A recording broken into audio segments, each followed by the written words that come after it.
نحمده ونصلي ونسلم على رسوله الكريم اما بعد فاعوذ بالله من الشيطان الرجيم بسم الله الرحمن الرحيم الا تطغوا في الميزان واقيموا الوزن بالقسط ولا تخسروا الميزان صدق اللہ العظیم۔ حاضرین محترم، سامعین کرام، تمام احباب کو میری طرف سے السلام علیکم ورحمۃ اللہ وبرکاتہ۔ امید کرتا ہوں کہ آپ سب خیریت سے ہوں گے۔ اللہ رب العزت آپ سب کو اپنے حفظ و امان میں رکھے۔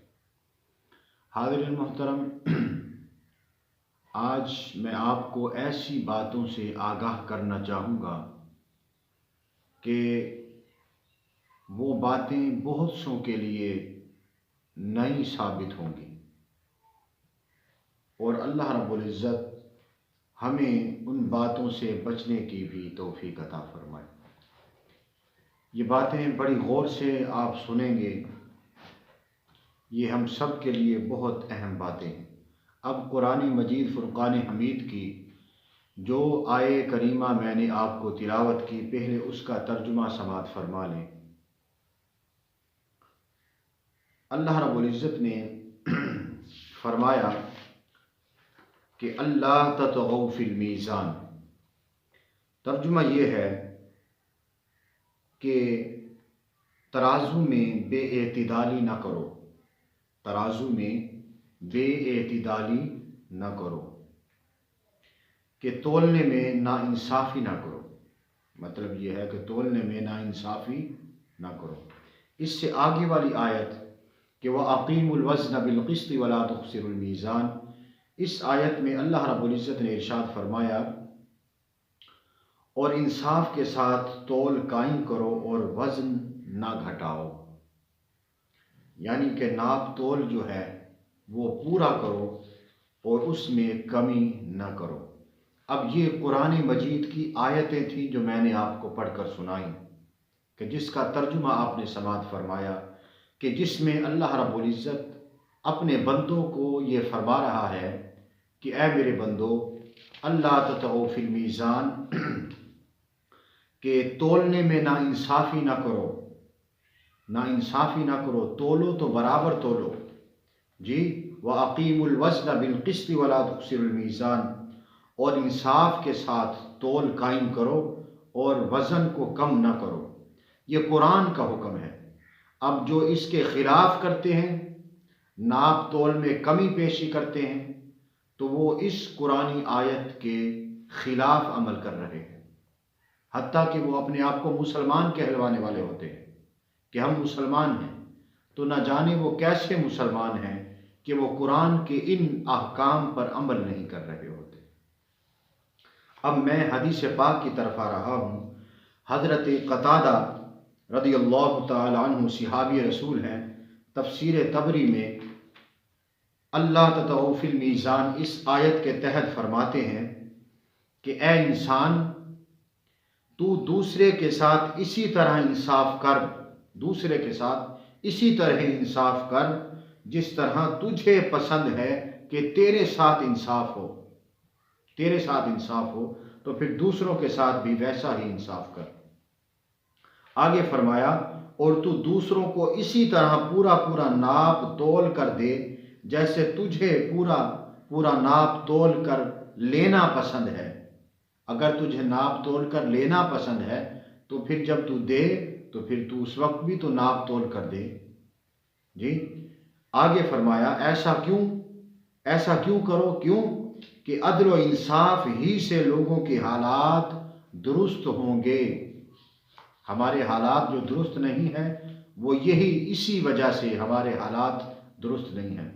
فرمایا اگر تم ناپ تول جو ہے اس میں برابر اعتدال رکھو گے، کمی نہیں کرو گے، تو فرمایا کہ پھر عدل و انصاف ہی سے لوگوں کے حالات درست ہو جائیں گے۔ تمہارے عدل و انصاف کی وجہ سے لوگوں کے حالات درست ہو جائیں گے۔ اب جو میں حدیث پاک آپ کو سنانے لگا ہوں نا، جس کا بارے میں نے کہا کہ بہت سوں کے لیے نئی ثابت ہوگی، تو اب وہ شروع کرنے لگا ہوں۔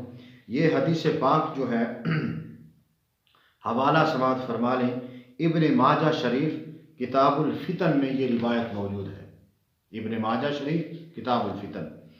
حضرت عبداللہ بن عمر فرماتے ہیں کہ رسول اللہ صلی اللہ علیہ وآلہ وسلم نے ہماری طرف توجہ فرمائی اور ارشاد فرمایا، اے مہاجرین، جب تم 5 باتوں میں مبتلا کر دیے جاؤ، 5 باتوں میں مبتلا کر دیے جاؤ تو میں خدا سے پناہ مانگتا ہوں کہ تم ان باتوں کو پاؤ۔ اب وہ 5 باتیں کیا ہیں وہ اب میں آپ کو سنانے لگا ہوں ترتیب وار۔ فرمایا، جب کسی قوم میں بے حیائی کے کام اعلانیہ ہونے لگ جائیں، اعلانیہ طور پر بے حیائی کے کام ہونے لگ جائیں، تو ان میں کیا ہوتا ہے، طاعون اور وہ بیماریاں عام ہو جاتی ہیں جن کا پہلے وجود نہیں تھا۔ یعنی کہ جب ہم اعلانیہ طور پر بے حیائی کے جب کام ہونے لگ جائیں تو پھر کیا ہوتا ہے، فرمائے کہ ایسی بیماریاں جنم لیتی ہیں جن کا وجود تم نے پہلے نہیں سنا ہوتا، جن کا وجود پہلے نہیں ہوتا۔ اب یارو یہ اعلانیہ آج کل گناہ ہو رہے، سینما ہال پر جائیں، چکلوں پر، سینما ہال پر جی بلایا جاتا ہے، اشتہارات لگتے ہیں کہ آج فلانی فلم جو ہے وہ لگنے والی ہے، آج فلاں ٹائم کو فلاں فلم لگنے والی ہے، تو یہ اشتہارات لگتے ہیں، رکشوں پر اعلان کیا جاتا ہے جی، تو یہ سب اعلانیہ طور پر فرمایا جب گناہ بے حیائی جو ہے وہ عام ہونے لگ جائے تو پھر وہ ایسی بیماریوں میں انسان مبتلا ہو جاتا ہے جن کا پہلے وجود ہی نہیں ہوتا۔ تو ہم پر کیا ایسی بیماریاں نہیں آئی؟ کیرونا کو ہی لے لے، وہ پہلے وہ ایسی وبا نہیں تھی، لیکن یہ وبا، یہ بیماری بعد میں آئی۔ تو یہ نئی بیماریاں جن کا پہلے وجود ہی نہیں تھا، تو یہ اسی وجہ سے ہم پر مسلط ہوئی۔ اب دوسرے نمبر پر فرمایا، جب لوگ ناپ تول میں کمی کرنے لگ جاتے ہیں، ہم پر جو مصیبتیں جی یہ کیوں نازل ہوتی ہیں، بادشاہ ہم پر ظلم ستم کیوں کرتے ہیں؟ آئیے سنیے میرے آقا حضور السلام نے کیا فرمایا۔ فرمایا، جب لوگ ناپ تول میں کمی کرنے لگ جاتے ہیں تو پھر کیا ہوتا ہے، ان پر قحط اور مصیبتیں نازل کر دی جاتی ہیں۔ ہم پر مصیبتیں، ہم پر قحط اسی وجہ سے نازل ہوتا ہے۔ فرمایا پھر بادشاہ ان پر ظلم کرتے ہیں۔ کیا ایسا نہیں ہو رہا؟ بادشاہ جو ہیں، آج ہمارے جو بادشاہ ہیں وہ ہم پر ظلم و ستم نہیں کر رہے جی، سب کچھ ہو رہا ہے، اور ہم پر مصیبتیں بھی ہیں، قحط بھی ہے، بادشاہ ظلم بھی کر رہا ہے، اسی وجہ سے کہ ہم نے ناپ تول پر جو ہے ہم نے کمی شروع کر دی۔ یہ دکاندار، یہ دودھ بیچنے والے، وہ یہ دودھ کے پیسے آپ کو ملتے ہیں، پانی کے نہیں ملتے۔ دکاندار جو ہیں ناپ تول میں کمی پیشی کرتے ہیں، خرید و فروخت والے، مال تجارت والے، یہ سب کمی کرتے ہیں۔ تو اللہ پاک، میں ان لوگوں کو بتانا چاہتا ہوں کہ جو کہتے ہیں ہم کم تول کر دیں گے تو ہمیں نفع زیادہ حاصل ہو جائے گا، ہم جھوٹ، دھوکہ، فریب دے کر کمائیں گے تو ہمیں کچھ زیادہ نفع ہو جائے گا، تو وہ در حقیقت زیادہ نفع تم نہیں لے رہے، وہ در حقیقت یہ ہے کہ تم اپنے لیے مصیبتیں اکٹھی کر رہے۔ جس طرح میرے آقا نے فرمایا کہ ناپ تول میں جب انسان کمی کرنا شروع کر دیتا ہے تو پھر ان پر قحط اور مصیبتیں نازل کر دی جاتی ہیں، اور بادشاہ وقت ان پر ظلم کرتا ہے۔ تو اللہ پاک دودھ بیچنے والوں کو بھی ہدایت عطا فرمائے کہ بھئی ہم دودھ کے پیسے آپ کو دیتے ہیں، پانی کے نہیں دیتے۔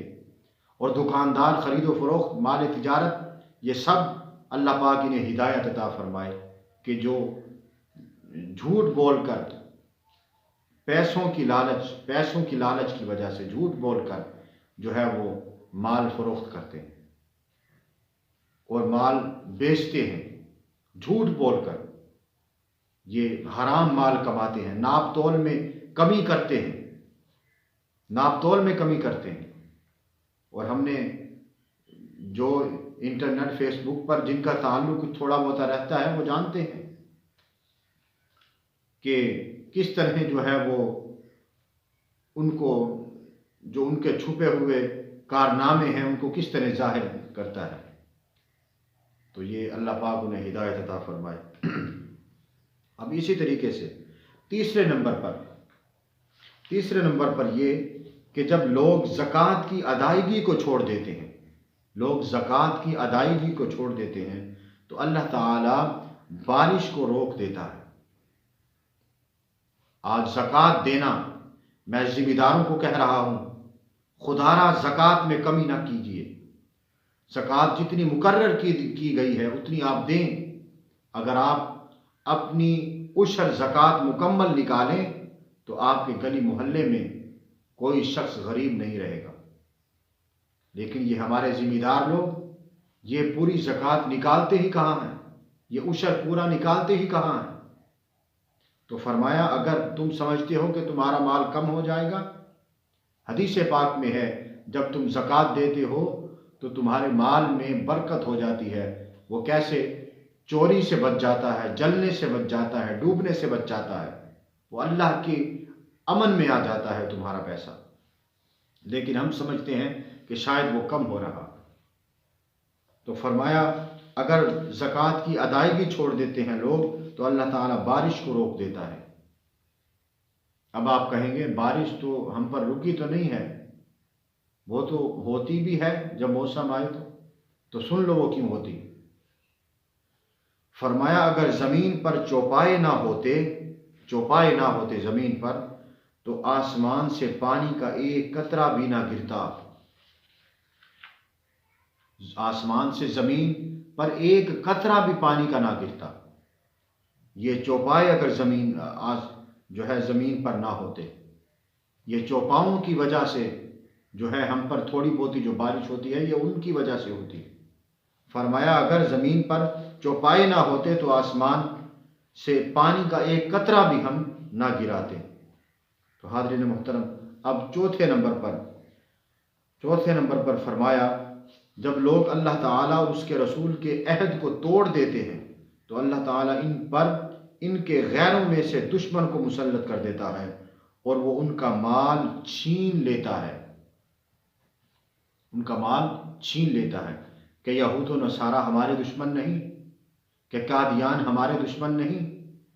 جی، یہ جو اللہ کے اور اس کے رسول کے عہد و پیمان کو جب ہم توڑ دیتے ہیں تو اللہ تعالیٰ جو ہے غیروں میں سے دشمن ہم پر مسلط کر دیتا ہے اور ہمارا مال جو ہے وہ چھین لیتے ہیں۔ تو یارو، ہمارے حکمران انہوں نے یہی کچھ تو عوام کے ساتھ کیا کہ ان کا ہی پیسہ جو ہے وہ لوٹ مار کر جو ہے وہ انہوں نے اپنا بینک بیلنس بنایا، جی، اور اپنی تجوریوں کو بھرا اور عوام الناس کا خیال نہیں کیا۔ تو فرمایا پھر دشمن مسلط کر دیے جائیں گے اور تمہارا مال چھین لیں گے۔ 5ویں نمبر پر فرمایا کہ جب مسلمان حکمران اللہ تعالیٰ کے قانون کو چھوڑ کر دوسرا قانون اور اللہ تعالیٰ کے احکام میں سے کچھ لیتے ہیں اور کچھ چھوڑتے ہیں تو اللہ تعالیٰ ان کے درمیان اختلاف پیدا فرما دیتا ہے۔ ہاں، جب مسلمان حکمران اللہ تعالیٰ کے قانون کو چھوڑ کر دوسرا قانون اپناتے ہیں، کیا ایسا نہیں ہوا؟ کتنے قانون پاکستان میں ایسے ہیں جو اللہ اور اس کے رسول نے نہیں بنائے، وہ ہمارے بنائے ہوئے قانون ہیں، وہ ہمارے حکمرانوں کے بنائے ہوئے قانون ہیں۔ اب یہ لڑکا جو ہے وہ لڑکے سے نکاح کر سکتا ہے، لڑکی لڑکی سے نکاح کر سکتی ہے، جی، کیا یہ بل پاکستان میں منظور نہیں ہوا؟ تو اس کے جوابدار کون ہیں؟ یہ ہمارے حکمران ہیں جنہوں نے قانون خدا کو بدلا، قانون خدا کے تحت اپنا حکم لائے اور اللہ اور اس کے رسول کے قانون کو چھوڑ کر انہوں نے دوسرا قانون اپنایا۔ اور ایسے ہی بہت سے اور قانون ہیں، آپ سب جانتے ہیں وہ اللہ اور اس کے رسول کے قانون کے مطابق نہیں۔ تو جب ایسا ہوتا ہے تو پھر اللہ تعالیٰ ان کے درمیان اختلاف پیدا فرما دیتا ہے۔ تو آپ نے یہ سب باتیں سنی۔ اب دوسرے مقام پر اللہ رب العزت نے ارشاد فرمایا کہ وَيْلٌ لِّلْمُطَفِّفِينَ، سورہ مطففین کی جو آیات ہیں 3-4 آیات، اس میں یہی کچھ فرمایا وَيْلٌ لِّلْمُطَفِّفِينَ الَّذِينَ إِذَا اكْتَالُوا عَلَى النَّاسِ يَسْتَوْفُونَ، کم تولنے والوں کے لیے خرابی ہے، یہ قرآن ہے، کم تولنے والوں کے لیے خرابی ہے وہ لوگ کہ جب دوسرے لوگوں سے ناپ لیں تو پورا وصول کریں، جب لیں تو پورا وصول کریں، اور جب انہیں ناپ یا تول کر دیں تو کم کر دیں۔ ہاں فرمایا وہ لوگ ان کے لیے خرابی ہے۔ کیا یہ لوگ یقین نہیں رکھتے کہ انہیں اٹھایا جائے گا ایک عظمت والے دن، جس دن سب لوگ اللہ رب العزت کے حضور کھڑے ہوں گے؟ یہ قرآن مجید کی آیتیں ہیں، اور یہی نہیں متعدد آیات یہ موجود ہیں۔ ویڈیو لمبی ہو جائے گی ورنہ میں اور آیات بھی پڑھتا، کہ جس میں اللہ رب العزت نے اس بات کو واضح کیا کہ جو ہے ناپ تول میں کمی نہ کرو۔ یہ دکاندار، یہ دودھ والے، یہ سب یہی کچھ ہوتا ہے، تو وہ کہلاتے بھی مسلمان ہیں۔ وہ کیسے مسلمان ہیں کہ قرآن نے جو کہا تو ان پر تو ان کا علم، اس حکم کے تحت تو ان کا جو ہے وہ ان کی اتباع ہی نہیں ہے۔ جو اللہ اور رسول نے حکم دیا اس کے مطابق ان کا عمل نہیں ہے، کہلاتے وہ مسلمان ہیں۔ مسلمان ہو تو پھر اللہ اور اس کے رسول کے ہم محتاج ہیں حکم کے۔ تو جو قرآن نے کہا اس پر عمل کرو، جو حدیث مصطفیٰ میں آیا اس پر عمل کرو۔ اب قرآن و حدیث میں یہ بات موجود ہے کہ ناپ تول میں کمی پیش نہیں کر سکتے۔ تو اسی طریقے سے یارو، جب ہم ناپ تول میں کمی پیشی کریں گے تو پھر کیا ہوگا؟ ہم پر مصیبتیں نازل ہوں گی، ہم پر قحط نازل ہوگا، اور بادشاہ ہم پر ظلم کریں گے، اور یہی کچھ ہمارے ساتھ ہو رہا۔ اور میں نے یہاں تک دیکھا ویڈیو میں فیس بک پر کہ ایک کیمیکل ہے وہ پانی میں ملاتے ہیں اور دودھ بن جاتا ہے، دودھ کی طرح بالکل۔ وہ لاکھوں بچے جو ہیں وہ دودھ پیتے ہیں۔ تو ہم بیماریاں، نئی بیماریاں کو تو جنم ہم خود دے رہے ہیں۔ فرمایا نا کہ جب تم جو ہے اعلانیہ بے حیائی کے کام ہونے لگیں تو ان میں وہ بیماریاں جنم لیتی ہیں۔ میرے آقا نے فرمایا کہ جن کا وجود ہی پہلے نہیں ہوتا۔ تو یاروں، جب ہم اس طرح دودھ میں ملاوٹ کر کے کیمیکل ڈال کر وہ کیمیکل دودھ بنے گا اور وہ بچوں کے منہ میں جائے گا، تو کیا وہ کوئی پھول پیدا ہوں گے؟ وہ بیماریاں جنم لیں گی، اور ان بیماریوں سے پھر ہمارے اندر جو ہے وہ جراثیم پھیلیں گے اور نئی بیماریاں جنم لیں گی جن کا وجود ہی پہلے نہیں ہوتا۔ تو یہ ہمارے ایمان کا حال ہے۔ خدا را ان باتوں سے توبہ کریں اور اللہ اور اس کے رسول کے احکام کی پیروی کریں۔ اللہ رب العزت ہم سب کو عمل کی توفیق عطا فرمائے۔ وما توفیقی الا